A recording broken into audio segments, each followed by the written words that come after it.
एक नया नवेला, शादीशुदा जोड़ा, एक खूबसूरत हनीमून और फिर एक लापता पति जिसका मिलता है सिर्फ बेजान शरीर।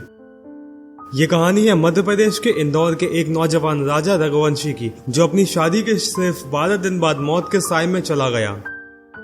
11 मई 2025 को राजा की शादी सोनम नाम की लड़की से बड़ी धूमधाम से हुई थी और ठीक 9 दिन बाद 20 मई 2025 के दिन उन्होंने अपना हनीमून प्लान किया और मेघालय के शिलोंग का सफर शुरू किया। पर किसी ने नहीं सोचा था कि यह सफर राजा की जिंदगी का आखिरी सफर बन जाएगा। 23 मई 2025 को राजा अचानक से लापता हो गया। उसकी तलाश शुरू हुई पर कई दिन तक कोई पता नहीं पड़ा। लेकिन 2 जून 2025 को पुलिस को एक खौफनाक खबर मिली। राजा की लाश एक गहरी घाटी के नीचे मिली। शुरू में लगा कि शायद यह एक एक्सीडेंट है, लेकिन जैसे जैसे तहकीकात आगे बढ़ी वैसे वैसे सच सामने आने लगा। पुलिस ने पाया कि यह एक सोची समझी साजिश थी और इस साजिश के बीच में थी राजा की पत्नी सोनम और उसका पुराना आशिक, जिसके साथ उसने शादी से पहले छुपाकर रिश्ता बनाकर रखा हुआ था। इन्वेस्टिगेशन में पता चला कि सोनम ने अपने आशिक के साथ मिलकर राजा को घुमाने के बहाने जॉर्ग के पास ले जाकर धक्का दे दिया। उनका प्लान था कि इसको एक एक्सीडेंट दिखाया जाए ताकि कोई शक ना करे, पर फोन रिकॉर्ड, सीसीटीवी फुटेजेस और गवाहों के बयान ने सच खोल दिया। ये केस देश भर में चर्चित हो गया क्योंकि यह सिर्फ एक पति पत्नी के बीच का झगड़ा या गुस्सा नहीं, बल्कि एक प्लान्ड मर्डर था जिसमें मोहब्बत, धोखा, लालच सब कुछ शामिल था। इस कहानी में एक तरफ एक नया दूल्हा था जो अपने सपनों के घर का अरमान लेकर जी रहा था और दूसरी तरफ एक दुल्हन जो दिल से किसी और की थी। हनीमून का नाम लेकर की गई यह साजिश एक मिसाल बन गई कि कैसे कभी कभी सच कहानियों से ज्यादा खौफनाक होता है। लेकिन सिर्फ इतना ही नहीं, इस कहानी में कई ऐसी बातें छुपी हुई हैं जो दिखाई नहीं दे रही हैं। लेकिन चिंता की बात बिल्कुल भी नहीं है। इस डॉक्यूमेंट्री के जरिए इस कहानी के एक एक पहलू को अच्छे से डिटेल में और विस्तार में समझेंगे। बस मेरे साथ बने रहिएगा।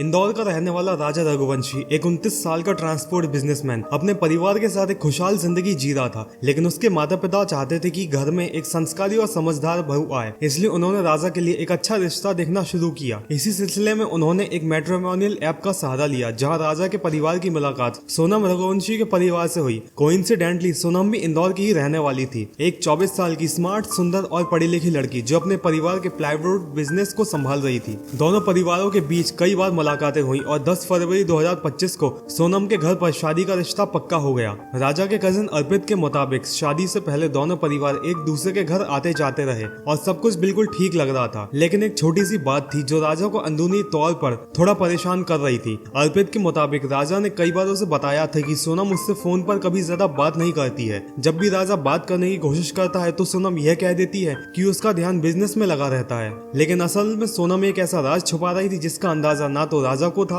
और ना ही उसके परिवार वालों को। असल में सोनम का अफेयर राज कुशवाहा नाम के नौजवान से चल रहा था जो उसके परिवार के बिजनेस में अकाउंटेंट के पद पर काम कर रहा था। राज कुशवाहा सिर्फ 21 साल का था, लेकिन सोनम के साथ उसका रिश्ता काफी गहरा हो चुका था। यह बात सोनम के परिवार को मालूम तो थी, लेकिन उन्होंने इस रिश्ते को कभी मंजूरी नहीं दी। लेकिन परिवार वालों का तो कुछ और ही कहना है। सोनम के भाई गोविंद के मुताबिक अगर उन्हें इस बारे में पहले से पूरी सच्चाई पता होती तो शायद वो या तो सोनम की राज के साथ शादी करा देते या फिर उसे कहीं भगा देते। लेकिन ऐसे ही समय बीतता गया और 11 मई 2025 को इंदौर में राजा और सोनम की शादी बड़ी धूमधाम से हुई। दोनों परिवार खुशी खुशी शादी में शामिल हुए। राजा के भाई सचिन और विपिन ने बाद में बताया कि उन्हें कभी ऐसा नहीं लगा था कि सोनम इस शादी से नाराज या उदास थी। शादी के सिर्फ 9 दिन बाद 20 मई को राजा और सोनम अपने हनीमून के लिए मेघालय के लिए रवाना हो गए। उनका पहला स्टॉप था गुवाहाटी, जहाँ से वो शिलोंग पहुंचे। शिलोंग के बालाजी गेस्ट हाउस में उन्होंने चेक इन किया और अगले दिन 22 मई को उन्होंने एक स्कूटी रेंट की और सोहरा, जिसे चेरापूंजी भी कहा जाता है, उसके लिए निकल गए। यहाँ तक सब कुछ एक टिपिकल हनीमून जैसा लग रहा था। लेकिन इस नई शादी की खुशी ज्यादा देर नहीं टिक पाई।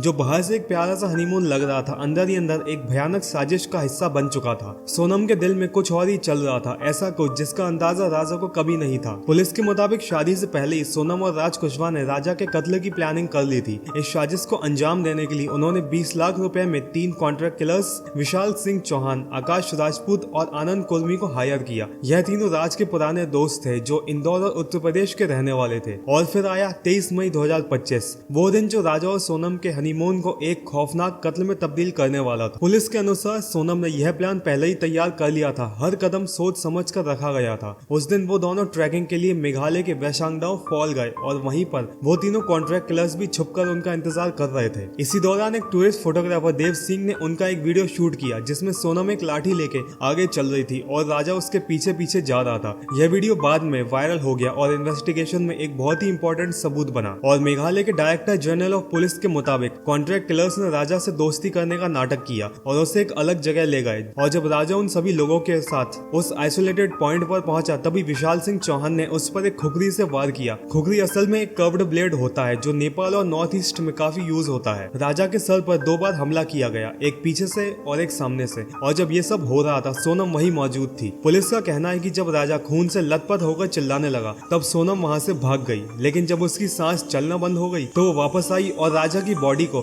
वैसाओडांग फॉल के पास एक गहरी खाई में फेंक दिया। सोनम ने उसका फोन भी तोड़ दिया और उसे वहीं फेंक दिया ताकि कोई डिजिटल ट्रेस ना बचे। और इसके तुरंत बाद सोनम और तीनों किलर्स शिलोंग वापस लौट आए और अपनी पहचान छुपाने के लिए उन्होंने सोरारी में स्कूटी छोड़ दी और वहां से अलग अलग रास्ते अपना लिए। इसके बाद जब 23 मई 2025 को राजा और सोनम दोनों से परिवार का कांटेक्ट टूट गया तो घर वालों में घबराहट फैल गई। राजा के परिवार ने मेघालय पुलिस से मदद मांगी और इस केस को पहले मिसिंग कपल के रूप में ट्रीट किया गया। उस वक्त तक राजा के परिवार को लग रहा था कि शायद सोनम भी किसी मुसीबत में होगी और उन्होंने उसके लिए भी दुआएं मांगी। लेकिन यह गम सिर्फ कुछ ही दिनों तक छुपा रहा, क्योंकि 2 जून 2025 के दिन जब राजा की लाश वेसांगडाओ फॉल के पास एक खाई में मिली तो पूरा केस एकदम से बदल गया। ऑटोस्पाई रिपोर्ट में साफ लिखा था कि राजा के सर पर 2 गहरे जख्म थे, वही उसकी मौत का कारण बने। और जब केस मर्डर में बदला तो पुलिस ने अपनी इन्वेस्टिगेशन और तेज कर दी। सबसे पहले उन्होंने सीसीटीवी फुटेजेस खंगाले और मोबाइल कॉल रिकॉर्ड्स की डिटेल जांच शुरू करी। जैसे जैसे डेटा सामने आया वैसे वैसे कहानी और भी उलझती चली गई। पता चला कि सोनम के पास एक नहीं बल्कि 3 मोबाइल फोन्स थे, जबकि राजा के पास सिर्फ एक। सोनम ने राजा का फोन तोड़ दिया था, लेकिन अपने फोन से वो बार बार राज कुशवाहा और एक नए नाम संजय वर्मा से बात कर रही थी। पुलिस को संजय के साथ मार्च महीने में 119 कॉल रिकॉर्ड्स मिले, लेकिन इस वक्त तक संजय का फोन स्विच ऑफ हो चुका था, जिससे शक और गहरा गया। फिर आया 8 जून 2025, जिस दिन सोनम अचानक उत्तर प्रदेश के गाजीपुर में एक ढाबे पर देखी गई। ढाबे के मालिक साहिल यादव के मुताबिक सोनम रोती हुई वहां आई और उसने कहा कि उस पर मेघालय में हमला हुआ था। उसके कहने के अनुसार राजा ने उसे बचाने की कोशिश की और इसी चक्कर में उसकी मौत हो गई। लेकिन मेघालय पुलिस ने उसकी यह कहानी तुरंत झूठी बताते हुए उसे अरेस्ट कर लिया और इसी के साथ साथ पुलिस ने अपना जाल और कस दिया। तीनों कॉन्ट्रैक्ट किलर विशाल, आकाश और आनंद को उत्तर प्रदेश और मध्य प्रदेश के अलग अलग इलाकों से गिरफ्तार किया और कुछ ही दिनों बाद राज कुशवाहा भी पुलिस के हत्थे चढ़ गया। और फिर आई वो तिथि जिसका सबको इंतजार था, 11 जून 2025। आज के दिन सोनम ने अपने गुनाह को कबूल कर लिया। उसने कन्फेस किया कि उसने राजा के कत्ल के लिए 20 लाख रुपए की सुपारी दी थी, जिसमें से पहली किश्त उसके कजिन जितेंद्र रघुवंशी ने चुकाई थी। इन्वेस्टिगेशन में एक और नया राज खुला और वो राज यह था कि राजा के कत्ल के तुरंत बाद सोनम मेघालय से इंदौर वापस चली आई थी और 25 से 27 मई के बीच वो देवास नागा के एक रेंटेड फ्लैट में रुकी थी। इस फ्लैट के मालिक का नाम था लोकेंद्र तोमर और यह भी बराबर का दोषी बन गया, क्योंकि इसके ऊपर सबूत छुपाने के आरोप लगे और पुलिस ने इसे ग्वालियर से गिरफ्तार कर लिया। उसके पास से एक काला बैग मिला जिसमें सोनम के फोन्स, राजा के द्वारा दिए गए गहने, एक देसी कट्टा और 5 लाख रुपए कैश थे और ये सब इन्वेस्टिगेशन में दमदार सबूत बन गए। जब ये सब खुला तो सोनम का परिवार भी उससे अलग हो गया। उसके भाई गोविंद ने खुलकर मीडिया के सामने कहा कि उन्होंने सोनम से अपना रिश्ता तोड़ लिया है और वो राजा के परिवार के साथ खड़े हैं। उन्होंने कहा कि अगर सोनम दोषी है तो उसे सजाए मौत मिलनी चाहिए। राजा के भाई सचिन ने भी पुलिस से नार्को टेस्ट की मांग करी ताकि यह पता चल सके कि सोनम और राज के अलावा और कौन कौन इस साजिश में शामिल थे। ये केस सिर्फ कोर्ट रूम तक सीमित नहीं रहा, सोशल मीडिया पर भी इस केस ने एक जुनून का रूप ले लिया, जहां लोगों ने अपना गुस्सा, दुख और हैरानी जाहिर करी। कुछ लोगों ने शादी के सिस्टम पर सवाल उठाए तो कुछ ने सोनम के फैसले की सख्त निंदा की और वहीं दूसरी तरफ शिलोंग कोर्ट में इस केस की सुनवाई शुरू हो चुकी थी और 29 जून 2025 के दिन सोनम और राज कुशवाहा की पुलिस कस्टडी 2 दिन के लिए बढ़ा दी गई, जबकि तीनों कॉन्ट्रैक्ट किलर्स को 14 दिन की जुडिशियल कस्टडी में भेज दिया गया। केस अब अपने फैसले की तरफ बढ़ रहा था, लेकिन लोगों के दिमाग में अब भी कई सवाल थे और सच पूरा अभी सामने आना बाकी था। फोरेंसिक रिपोर्ट ने मर्डर थ्योरी को और भी मजबूत किया। एनालिसिस में यह स्पष्ट हुआ कि आकाश के कपड़ों पर राजा का खून था